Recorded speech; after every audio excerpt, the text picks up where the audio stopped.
ये कहानी है कि कर्म लौटकर जरूर वापस हमारे पास क्यों आते हैं। एक बौद्ध भिक्षुक और उनका शिष्य एक जंगल में कुटिया बनाकर रहा करते थे। बौद्ध भिक्षुक अब बूढ़े हो चुके थे और उनका शिष्य अभी जवान था। बूढ़े बौद्ध भिक्षुक एक बहुत ही बड़े ध्यानी व्यक्ति थे। जब वे ध्यान करने बैठते तो दो दो दिनों तक ध्यान ही करते रहते। बूढ़े बौद्ध भिक्षुक के पास एक बहुत ही अनोखी शक्ति थी कि वो ध्यान की अवस्था में भविष्य को भी देख सकते थे। एक दिन जब वो ध्यान कर रहे थे तो उन्होंने देखा कि आज से 8वें दिन तक उनके उस युवा शिष्य की मृत्यु हो जाएगी। उन्होंने अपने पास शिष्य को बुलाकर कहा, मैं तुम्हें अगले 7 दिनों की छुट्टी देता हूँ। तुम इन 7 दिनों के लिए अपने घर जाकर रह सकते हो। शिष्य ने खुशी से कहा, क्या सच में गुरुजी? गुरु ने कहा, हाँ, मेरा पिछले कई दिनों से अपने घर वालों से मिलने का मन भी कर रहा था।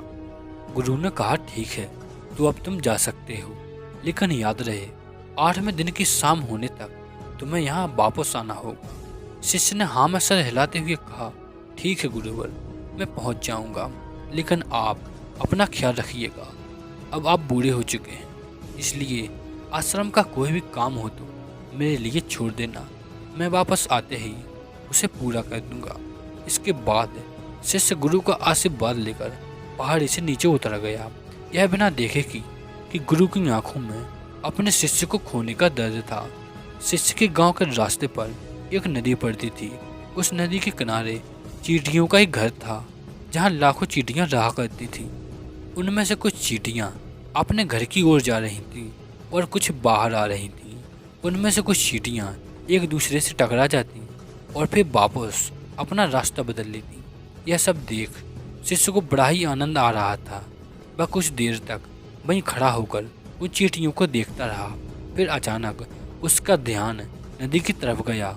उसने देखा कि नदी का पानी धीरे धीरे बढ़ रहा है, जिससे उठने वाली लहरों के कारण चींटियों के पास पानी पहुंच जाता है, जिस वजह से ये लाखों चींटियां बेवजह ही मारी जाएंगी। यह सोच उसने तुरंत ही अपने ऊपर के कपड़े उतारे और उसने मिट्टी भरकर चिड़ियों के हिल के चारों तरफ एक घेरा सा बना दिया। साथ ही उसने बड़े ही कलात्मक तरीके से मिट्टी को काटकर एक छोटी सी नाली बना दी, ताकि लहरों से आने वाला पानी नाली के माध्यम से वापस नदी में चला जाए। इसके बाद वह नदी पार कर घर चला गया। घर पहुंचने के बाद उसके 8 दिन कब बीत गए उसे पता ही नहीं चला। 8वें दिन उसे याद आया कि आज शाम तक तो गुरु ने आश्रम में वापस लौटने का आदेश दिया था। उसने उसी रात अगली सुबह आश्रम की ओर निकलने का निश्चय लिया। सुबह होते ही वह आश्रम के लिए निकल पड़ा। उसे उम्मीद थी कि वो शाम होने से पहले ही आश्रम वापस पहुंच जाएगा। शाम हो चुकी थी। यह गुरु आश्रम में बैठे बैठे यह सोच रहे थे कि आज तो 9वां दिन है। अब तक तो मेरा शिष्य इस दुनिया को छोड़ चुका होगा। वो इस बात से काफ़ी दुखी थे कि मरने से पहले वो आखिरी बार शिष्य को ना देख सके।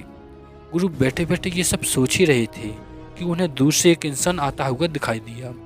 उन्होंने ध्यान से देखा तो वो चौंक गए। अरे, ये तो मेरा शिष्य है। गुरु ने दौड़कर शिष्य को गले से लगा लिया, लेकिन वो इस बात को समझने में अचंभित थे कि 8 दिन बीत जाने के बाद भी शिष्य जिंदा कैसे था। गुरु ने शिष्य से कहा, यहाँ जाने के बाद तुमने जो कुछ भी किया मुझे बताओ। तब शिष्य ने चींटियों वाली बात बताई।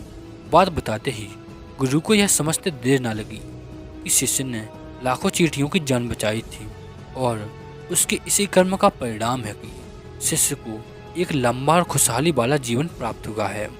कहानी सुनने के बाद गुरु के मुख से अनायास ही निकल गया कि कर्म लौटकर जरूर आते हैं। शिष्य को गुरु की इस बात का मतलब समझ नहीं आया, लेकिन उसने पूछा भी नहीं और चुपचाप अपने आश्रम के कामों में लग गया। अगर हम अपनी ज़िंदगी में देखें तो इसे खुशी खुशी जीने का तरीका है कि हम अच्छे कर्म करते रहें। इस कहानी की तरह ज़रूरी नहीं कि अच्छा कर्म हमारी उम्र को लंबा ही करेंगे, लेकिन इस बात की गारंटी है कि अच्छे कर्म हमारी ज़िंदगी में आने वाले दुख और परेशानियों को कम कर देंगे। कर्मों का एक बहुत ही साधारण सा सिद्धांत है कि हम जो भी करते हैं उसका कई गुना लौटकर हमारे पास आता है, हम जैसे कर्म करेंगे हमारे पास लौट कर आएगा।